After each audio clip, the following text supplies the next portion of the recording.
Hello everyone, Radhe Radhe. आज मैं आप लोगों के साथ शेयर कर रही हूँ कान्हा जी की छठी का वीडियो। और ये वीडियो शुरू कर रही हूँ मैं दोपहर से। सुबह के सारे काम मैंने निपटा दिए थे, जो कुछ भी घर के काम होते हैं वो सारे। और सुबह मैंने कान्हा जी की बहुत अच्छे से पूजा पाठ वगैरह सब कुछ कर लिया था, क्योंकि सुबह सुबह मेरे यहाँ दूध नहीं आता है, इसलिए मैं उनका दूध का स्नान दोबारा से करवा रही हूँ। दोपहर में 11-12 बजे के करीब दूध वाले आए थे, तब जब वो दूध दे के गए उसी समय मैं उनको स्नान करा रही हूँ। वैसे अगर आपके पास सुबह दूध होता है तो आप सुबह ही कान्हा जी को स्नान करा दें। छोटे बच्चे को बार बार नहीं नहलाना चाहिए, लेकिन फिर भी अगर दूध नहीं हो पाता है, जैसे मेरे पास नहीं था दूध, तो इस वजह से, इस रीज़न से मैंने इनको दोपहर में दोबारा नहलाया। जैसे हम छोटे बच्चों को एक ही बार नहलाते हैं, दोबारा हमें नहलाने में डर रहता है कि कहीं बीमार ना हो जाए या कोई कुछ प्रॉब्लम ना हो, तो इसी तरीके से कान्हा जी को भी नहीं नहलाना चाहिए। लेकिन फिर आपके पास जैसा दूध हो आप उस तरीके से कर सकते हैं। और उसके बाद मैंने उनको 2-3 डुबकी लगवाई दूध में और अच्छे से स्नान कराया। उसके बाद साफ़ जल से उनको खूब अच्छी तरीके से स्नान करा देंगे। उनके शरीर में जो दूध लगा वो सारा छूट जाए। फिर अच्छे से उनको पोंछ देंगे। कोई सॉफ्ट टॉवल लेके उनको अच्छे से साफ़ कर दीजिए बिल्कुल। और उसके बाद मैंने उनको साफ़ करने के बाद मैंने उनको ऐसे ही सुला दिया था, क्योंकि दोपहर के टाइम मैं थोड़ी देर के लिए कान्हा जी को सुला देती हूँ, तो मैंने ऐसे ही उनको सुला दिया।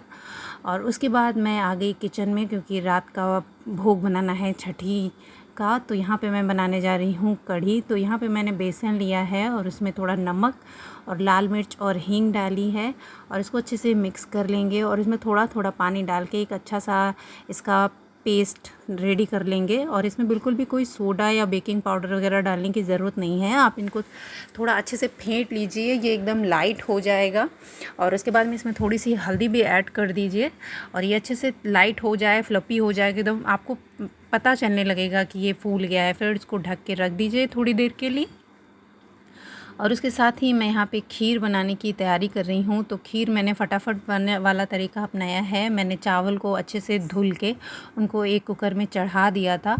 और खीर बनाने के लिए वैसे बहुत ज़्यादा टाइम लगता है, जब हम भगोने वगैरह में खीर बनाते हैं तो काफ़ी टाइम लगता है। और यहाँ पर मैंने 2 जगह खीर को अलग अलग कर लिया है, मतलब 2 जगह चावल अलग अलग कर लिए हैं। अब ये दूध में अपने आप धीरे धीरे पकेंगे और हमारी बहुत अच्छी सी खीर रेडी हो जाएगी। एक बार आप ट्राई करके देखिएगा इस तरीके से। और जो मैंने थोड़ी सी खीर अलग कर ली है, उसमें मैंने जो फ्रेश दूध डाला है, क्योंकि उसका हमें कान्हा को भोग लगाना है। और जो हमारी कुकर में खीर है उसमें मैंने वो वाला दूध डाला है जिसमें मैंने कान्हा जी को छठी में नहलाया था, क्योंकि वो प्रसाद बन चुका है तो हम सब उसको ग्रहण कर सकते हैं। और जब मैं कान्हा जी को भोग लगा दूँगी उस खीर का, तो सारी खीर मैं एक में मिक्स कर दूँगी और हमारी भोग की खीर बहुत अच्छे से रेडी हो जाएगी। तो इसी वजह से मैं 2 जगह खीर बना रही हूँ, और एक जगह मैंने कढ़ाई चढ़ाई है। अब इसमें बनाएंगे हम पकौड़ियाँ, क्योंकि हमें कढ़ी बनानी है। तो हमारा जो बैटर है वो अच्छे से फूल गया है, काफ़ी टाइम हो गया है, 15-20 मिनट रखे हुए इसको हो गए हैं। और एक बार इसको अच्छे से फिर से फेंट लेंगे और फिर से हम बनाएंगे इसकी पकौड़ियाँ। तेल खूब अच्छे से गर्म हो जाए फिर हम उसमें अपनी पकौड़ियाँ तलेंगे, वरना तेल की स्मेल आ जाती है। हल्का सा हाथ को गीला करके हम जब पकौड़ियाँ तेल में डालते हैं तो बहुत अच्छी सी हमारी पकौड़ियाँ एक साइज़ की बन जाती हैं। और लेकिन आज मेरा बैटर हल्का सा पतला हो गया और मैंने उसमें बेसन नहीं ऐड किया, क्योंकि फिर बहुत ज़्यादा हो जाता है। इस चक्कर में मैंने बेसन ऐड नहीं किया है। अगर आपका बैटर थोड़ा सा पतला होता है तो आप उसमें थोड़ा सा बेसन ऐड करके उसको थोड़ा अच्छे से मिक्स करके 4-5 मिनट के लिए और रख दीजिए। और मैंने तो बस इसी वजह से नहीं ऐड किया, क्योंकि बेसन ज़्यादा हो जाता, फिर बहुत सारी पकौड़ियाँ बन के रेडी होती तो क्या करते हम उसका, इसलिए तो थोड़ा सा शेप नहीं सही आया है। बाकी टेस्ट में कोई भी फ़र्क नहीं है। और हमने अपनी पकौड़ियाँ बना ली, और जो थोड़ा बेसन हमने बचाया है उसमें हम ऐड करेंगे दही।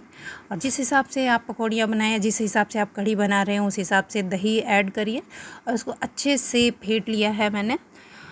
कढ़ाई में जो एक्स्ट्रा ऑयल है वो मैंने निकाल दिया था, और करीब 2 चम्मच के करीब तेल उसमें था। तो उसमें थोड़ी सी मेथी, थोड़ा सा जीरा, लौंग और लाल मिर्च को मैंने ऐड किया है। और जब वो तड़क गया तब उसमें जो हमने ये बैटर बना के रेडी किया है उसको हम ऐड कर देंगे।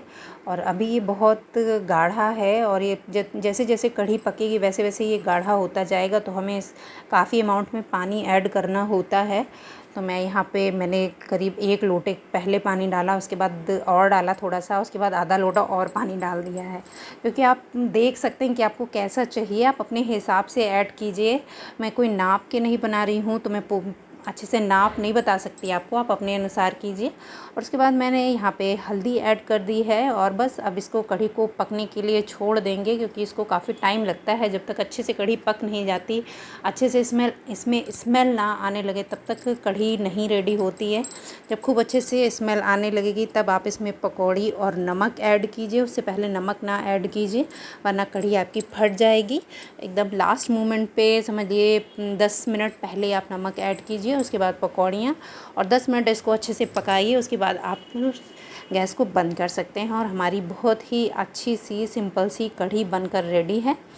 और सारा भोग तैयार करने के बाद पूड़ियाँ वगैरह बना के मैंने रख दी थी, और उसके बाद मैं आ गई किचन में। हमने अपने कान्हा जी को अच्छे से रेडी किया, तैयार किया है, और उसके बाद आरती की। और आरती करने के बाद जो भगवान के लिए भोग तैयार किए हैं, जो कुछ भी मैं बना पाई भगवान की इच्छा से, वो मैं भोग ले आई हूँ।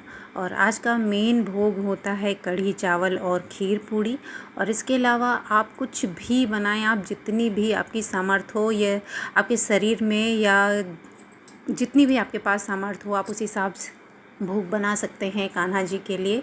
तो मैं तो यहाँ पे ज़्यादा कुछ नहीं कर पाई हूँ, बस मैंने दही चीनी लिया है और पेड़े लिए हैं और मेवा है और पकौड़ियाँ हैं और खीर पूड़ी और कढ़ी चावल है, बस इतना ही भोग है। फल हैं, और आपके पास जितनी इच्छा हो या इच्छा शक्ति हो, आप अपने भाव से भोग अर्पण कर सकते हैं। इसमें कुछ भी नहीं है कि आपके पास आप जितना ज़्यादा हो उतना भोग लगा सकते हैं, आपके पास जितना कम हो आप उतना भोग लगा। भगवान तो केवल भाव के भूखे हैं, भोजन के नहीं। भोजन वगैरह या जो कुछ भी है वो सब हम अपनी भावना के तहत भगवान को भोग लगाते हैं, हम अपनी इच्छा से भगवान को भोग लगाते हैं। भगवान खाने नहीं आते, ना ही देखने आते हैं कि आपने उनको क्या क्या खिलाया, बस वो भाव के भूखे हैं, आपके भाव को देखते हैं। आप अपने मन से कुछ भी भोग लगा सकते हैं। और बहुत से लोगों को भोग लगाते हुए देखा है, वो कुछ भी लेके आएंगे और भगवान के सामने यूं ही रख देंगे और हाथ जोड़ के बोल देंगे कि भगवान जी भोग लगा लीजिए, और बस यूं ही छोड़ के चले जाते हैं। इस तरीके से हमें बिल्कुल भी भोग नहीं लगाना चाहिए।